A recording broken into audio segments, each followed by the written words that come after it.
Car Bhavsar સમાજ કે સમાચારમાં આપ સર્વનું હાર્દિક સ્વાગત છે। મનોજભાઈ, આ વખતે 2026ની ઉત્તરાયણ માટે આપનું શું પ્લાનિંગ છે? તૈયારીઓ કેવી ચાલી રહી છે? મિશન સેફ ઉત્તરાયણ ફાઉન્ડેશન દ્વારા આ વર્ષે 2026માં તૈયારીઓ કરી લેવામાં આવી છે। જે બ્રિજ ઉપર તાર બાંધવાની વાત છે તો એના માટે પણ તાર પણ મંગાવી લેવામાં આવ્યો છે।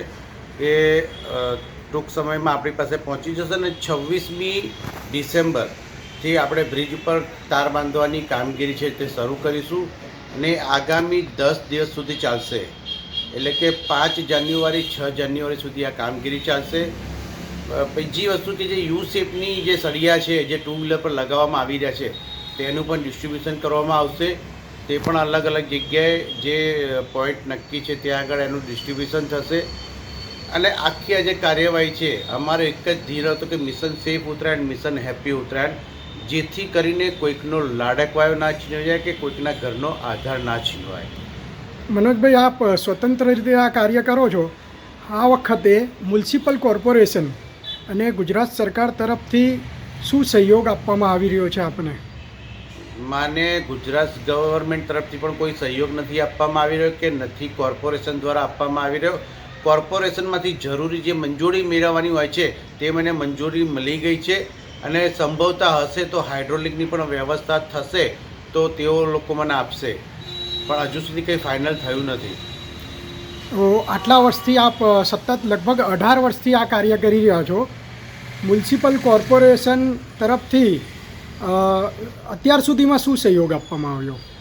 મ્યુનિસિપલ કોર્પોરેશન ખાલી મને મંજૂરી આપે છે અને આનો જે કંઈ પણ ખર્ચો થાય છે તે અમો જ ભોગવીએ છીએ। અમે સ્વખર્ચે આખી આ કાર્યવાહી કરીએ છીએ। પરિણામ એ આવ્યું છે કે અમારી પાસે આંકડો નથી કહી શકતા, પણ દર વર્ષે જે ફિગરો 3 થી 4 ફિગર પાર કરી જતી હતી દોરી વાગવાના કેસની અમદાવાદની અંદર, જે અત્યારે 2 ફિગર પણ પાર નથી કરી રહી, એ અમારા માટે ઘણી સારી તક છે અને સારું અમારા માટે છે કે અમે આ કાર્ય કરી રહ્યા છીએ। તેનાથી અમદાવાદીઓ જે હજારોની સંખ્યામાં બ્રિજો ઉપરથી પસાર થાય છે તેવા લોકોનો જીવ બચી રહ્યો છે, દોરી વાગવાથી તે લોકો બચી રહ્યા છે। અને આપની માટે અવેરનેસનું જે કાર્ય આપ કરો છો, આપ બ્રિજ ઉપર તાર બાંધો છો જેથી જે વાહન ચાલક હોય, રાહદારી હોય, તેના ગળામાં કે શરીરના બીજા ભાગ ઉપર ચાઇનીઝ દોરી કે અન્ય દોરીથી નુકસાન ના પહોંચે તે માટે આપ તાર બાંધવાનું કાર્ય કરો છો। આ ઉપરાંત આપ પશુ પક્ષી માટે પણ સેવાનું કાર્ય કરો છો, તો તેની તૈયારીઓ કઈ રીતની છે? પક્ષીઓ જે ખાસ કરીને પક્ષીઓ ઇન્જર્ડ થાય છે તે લોકોને પણ હોસ્પિટલ પહોંચવા માટેની અમારી ટીમ તૈયાર થઈ ગઈ છે। બીજી જે ફર્સ્ટ સ્ટેજ કદાચ ના કોઈને દોરી વાગી જાય તો તેના માટે પણ હાઈટેક જે કહી શકાય તેવી હેમોસ્ટેટિક જેલ પેડથી અમે તેઓની સારવાર કરીશું। તેના માટે હેમોસ્ટેટિક જેલ પેડનો પણ ઓર્ડર આપી દેવામાં આવ્યો છે। તે પણ ઉત્તરાયણ જાન્યુઆરીના પહેલા વીકમાં અમારા સુધી પહોંચી જશે। જે આ જે કીટ છે જે BSF ને આર્મી બોર્ડર પર યુઝ કરે છે, સર્જિકલ સ્ટ્રાઇક વખતે પણ યુઝ થતી ને ઓપરેશન સિંદૂર વખતે પણ આ કીટનો તે લોકોએ ઉપયોગ કર્યો હતો। જે દિલ્હી દરવાજા ખાતે રાખવામાં આવે છે મિશન સેફ ઉત્તરાયણ દ્વારા ફર્સ્ટ રિસ્પોન્ડરનો, જેની અંદર કોઈ પણ વ્યક્તિને વાગ્યું હશે, દોરીથી વાગ્યું હશે કે બીજા કોઈ કારણસર ત્યાં વાગ્યું હશે તો તેની તાત્કાલિક સારવાર કરવામાં આવશે।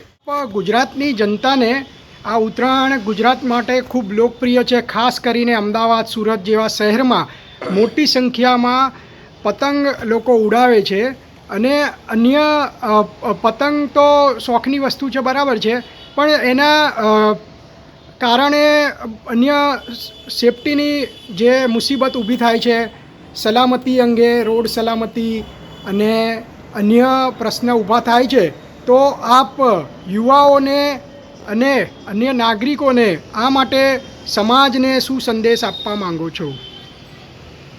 અમે યુવા ઉત્તરાયણ મકર સંક્રાંતિનો તહેવાર હોય કે નાનાથી માંડીને ઘરડા સુધી બધા ઉજવે છે, પણ અમે વિનંતી કરીએ છીએ કે ઓછા કાચવાળી દોરી વાપરો અને ખાસ કરીને પ્લાસ્ટિકની દોરી તો ભૂલથી પણ ના વાપરો, જેના કારણે માણસો પણ મરે છે, પક્ષીઓ પણ મરે છે અને પશુઓને પણ નુકસાન થાય છે।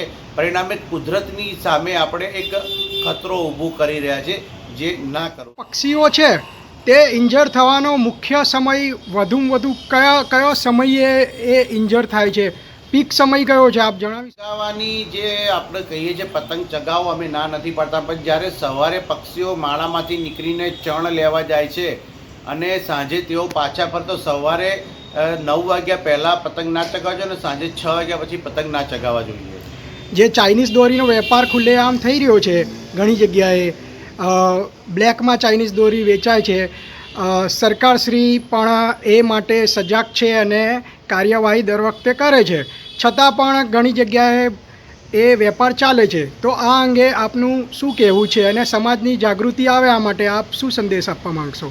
જો જે લોકો પોતાનો ધંધો કરવા બેઠા છે તે લોકો પોતાનો ધંધો કરવાના જ છે ગમે તે રીતે, પણ સાવચેત આપણે રહેવાની જરૂર છે કે આપણે આવી પ્લાસ્ટિકની દોરી ના ખરીદીએ અને જો કોઈ એનાથી પતંગ ચગાવતું તો તેને ના પાડીએ અને આપણે એને સમજાય કે ભાઈ આ દોરી ખતરનાક છે.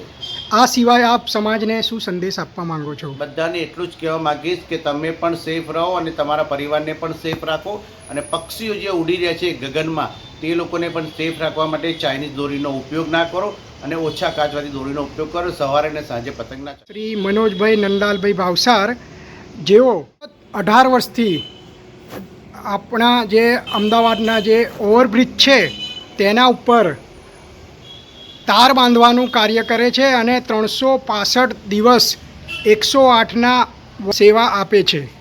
આ છે રિયલ હીરો શ્રી મનોજભાઈ ભાવસાર. જો આપ તેમને સહકાર આપવા માગતા હોય કોઈ પણ પ્રકારનો તો અહીં દર્શાવેલ નંબર ઉપર કોન્ટેક્ટ કરવો.